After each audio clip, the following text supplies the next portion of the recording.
This is one video that's probably more personal to me than any other.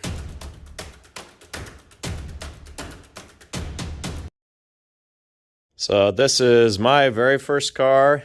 This is a 1963 Ford Fairlane four-door sedan, and I bought this car with my dad. I mean, that was his money, but it was for me. And so we were out by, well, really just probably within 5-10 miles of here, and there was a little farm auction. Starting out, my dad went to a lot of farm auctions for antique furniture, and I tagged along because it was cheaper to take me along than to hire a babysitter. And so that, as we say, kind of wrecked me for life in a good way. I was at that age. I was building model cars. I was into cars. And we happened to see this car there on the auction and took a look at it. And it was kind of one of those that just a little bit at a time built into me owning the car. Start out by saying a lot of how we get into what we're into is just based on our formative years. And so my dad had a 62 Falcon, and it sat in our yard at the farm, and he had driven it till the engine was shot, and he pulled the head off, let that engine sit in the shed, never got back to it. But that was something that my dad and I were always going to come back and work on. That was going to be project father-son thing. And so we started out going to swap meets looking for Falcon parts. Even there were still junkyards in our area in the late 90s, early 2000s that had actual Ford Falcons in them. And so we were looking around for that type of stuff. And so Fairlane wasn't really necessarily on my radar screen, but what attracted me to this car was the 170 cubic inch inline six engine, which was shared by the Falcon, shared by the Econoline van.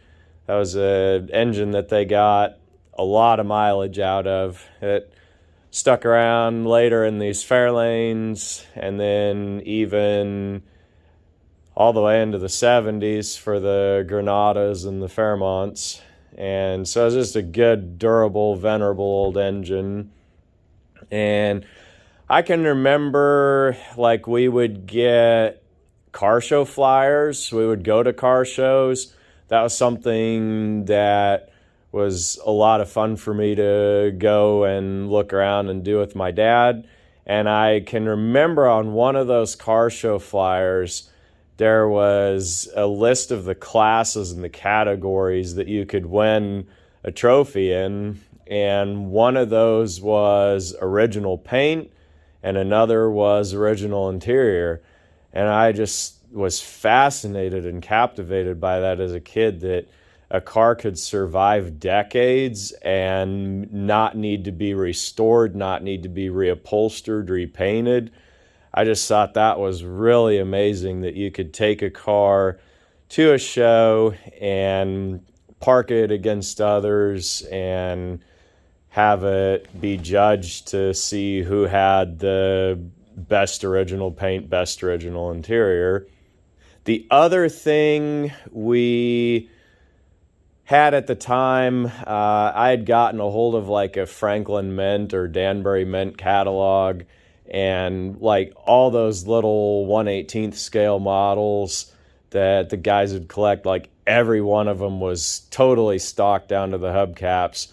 And to me, that was just the purest form of what a car should look like.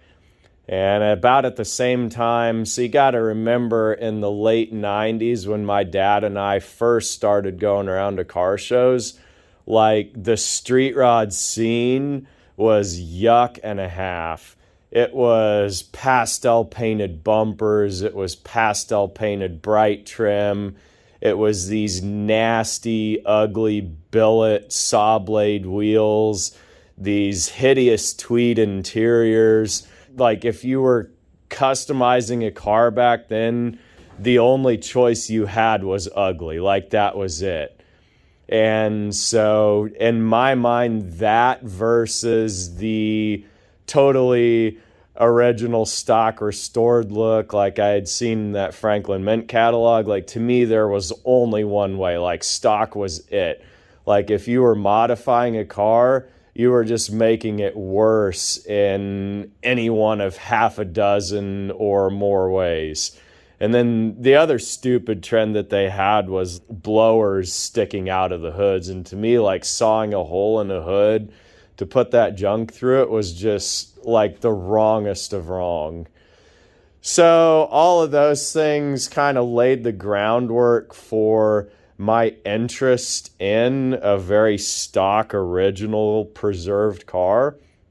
So when we went to look at this auction beforehand, there were a couple guys standing around this car, and the one guy was like, "Oh yeah, I'm restoring one." He's like, "I want to buy this car just to pull the fenders off because these are better than the fenders that are on mine." And I looked at this car and I was like, man, it would be such a crime to part this thing out. And so I worked on my dad and I convinced him. I was like, "Dad, we got to buy this car." And it was the car that one of the local school teachers had had. I don't remember if she'd ever married or not, but this car had just been gently used and it had been preserved. And I really felt like, in some ways, a vehicle that is out of an estate, like, that's part of the living legacy of somebody. They're gone, but this car can still live on. And so to me, it was important to preserve this car. And so we bid on the thing, bought it. We got it for $700, which that was in 1998. I was 13. And it ran and drove. And so my dad, it wasn't terribly far from home. He actually drove the thing home on the dirt roads with no brakes. And so he'd just kind of get to the intersection and he'd let it slow down and then kind of coast on through if he had to make a turn. And we got it home. So then we worked on it a little bit. He actually helped me rebuild the brakes. He taught me only take apart one side at a time. And so we did everything on the brakes, got them good. And I drove it around, and I wasn't really that into mechanical stuff. So I was able to take the car to my high school shop class, and junior year we rebuilt the engine. And as it turned out, it wouldn't necessarily probably have really needed to be rebuilt, but there was a dead cylinder and it had ended up having a burned valve. And for whatever reason, when I did the wet compression test, it went up, and so I assumed scratched cylinder, worn ring, something wrong with the piston. And so we elected to take it down and rebuild it. And so this engine hasn't been probably started and idled and run for more than an hour. I would say probably half hour at the most. Then after high school, I went up to McPherson College, and the next step really was to do body work. So for me, that was really what I was into, was panel fabrication, rust repair. And honestly, this car really isn't terrible as far as rust, but it was driven on a dirt road. And you have to remember some of these vehicles, the way that they're constructed influences how they rust or don't. And the bad part about these Fairlanes is that they all have underneath the battery tray in that part of the subframe. Apologize, it's dark in here. There's no light in the building, but anyway, that was something that I took this to school, and we started working on rust repair. And then I rented a shed at the college, and ended up that most of my time went to doing eBay stuff, which when I came to the college was a goal that I had, was to start selling on eBay. My roommate was really into it. He taught me, and then just kind of took off from there. And I didn't really take much time for my own project stuff. Then brought the car back, and here it sits 15 years later. I'm not really upset about it. I mean, that's just one of the things that you got to understand when you're doing a business that is alongside your hobby, that hobby stuff doesn't pay the bills, you know, and your time, each of those hours is for you or for your customers. And up to this point, my time has been for my customers. And so this car just kind of sits waiting. Did pull the seats out to work on the floor, so you can see that's the original upholstery on the front seat. It's in good shape. It needs cleaned, but you can see there is getting to be some wear there where the foams come through. A little bit of wear in the vinyl where that piece of wires popped through. The cool part about these seats, they got that neat little Ford crest on them. Need to get these covered up so they're not attracting barn dust. But this color shade is Viking blue. This is the Fairlane, not the Fairlane 500. So it has the skinny side trim. Your Fairlane 500 had kind of a loop shape, and then inside there would have been, how do you describe it, like an aluminum kind of ribbed washboard insert. So there on the back you can see these taillights are really hard to come by because they have a reflector on the outside, and those get dinged and smashed, and they're complicated to restore. As a lot of these cars of the era, this one had a pair of snow tires in the trunk, which was kind of cool. They're factory 13-inch wheels. Oh yeah, floor pans were the other thing. So I had a parts car that had good floors. It was wrecked in the front. The subframe was completely wadded up. And so that was kind of going to be the next place I got to, was welding those floor pans in.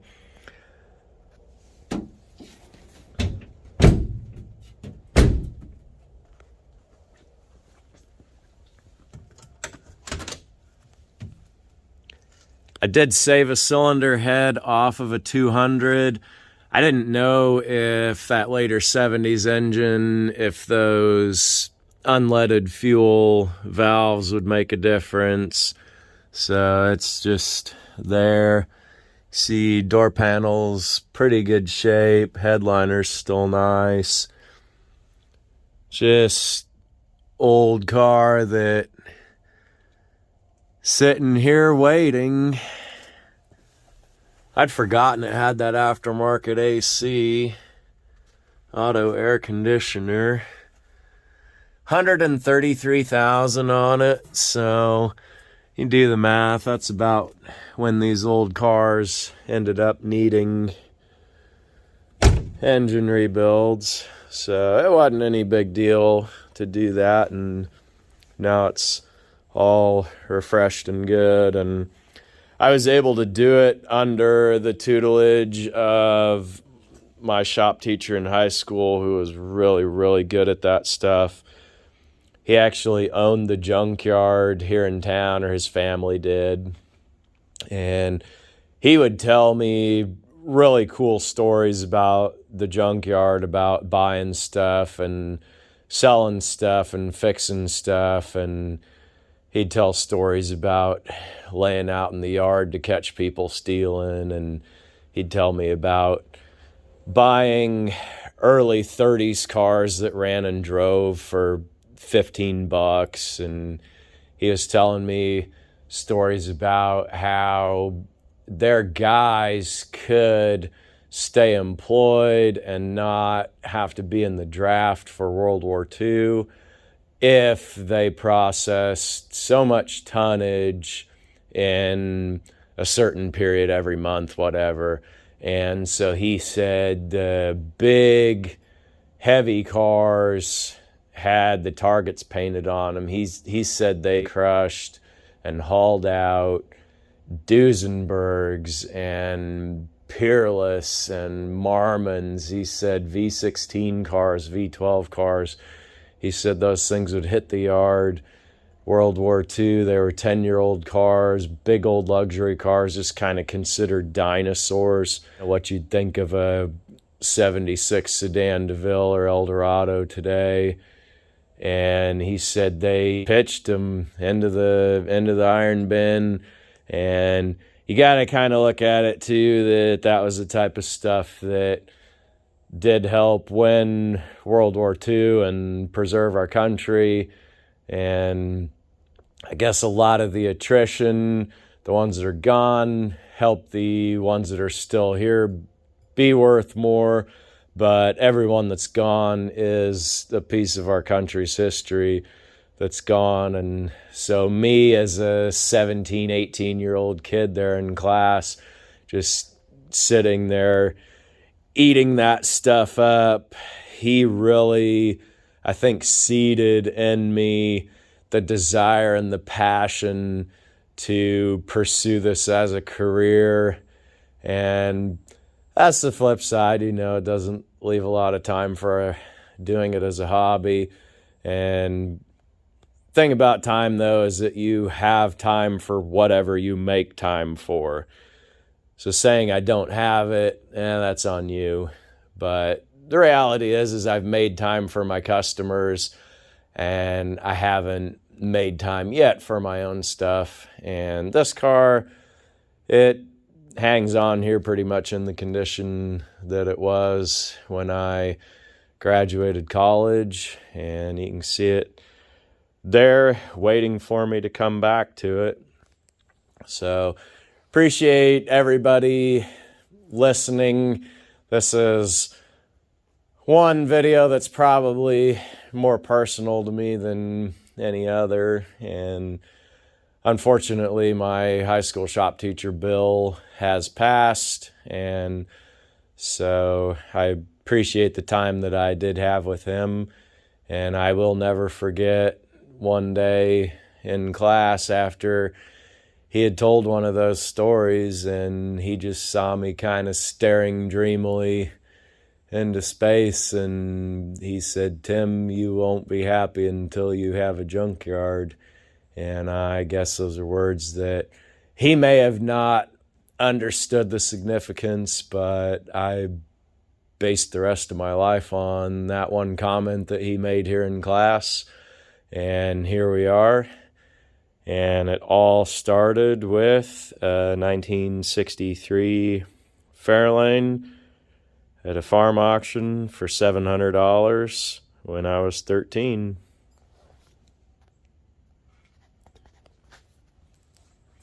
You didn't think I was going to let you go without showing the identical Viking blue Fairlane station wagon, did you?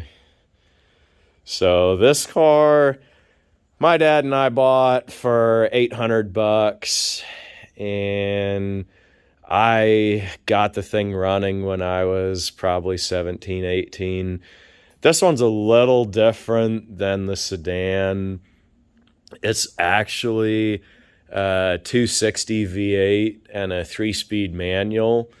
And so Dad and I were able to drive it around the yard without brakes because we just used the clutch to slow it. Not something that's safe to do, especially if it's on hills, any sort of incline. So not anything I recommend here, but both of these cars had that in common. So you can see some of these old wagons, there's things that are different. Like some of them will have different tail lights and different rear bumpers. Fairlane did not. They use the same sedan and wagon tail lights and these little, that's actually a die cast trim end on there. This was sold at Reimer Motors in McPherson, which was kind of cool because that was where I went to college at.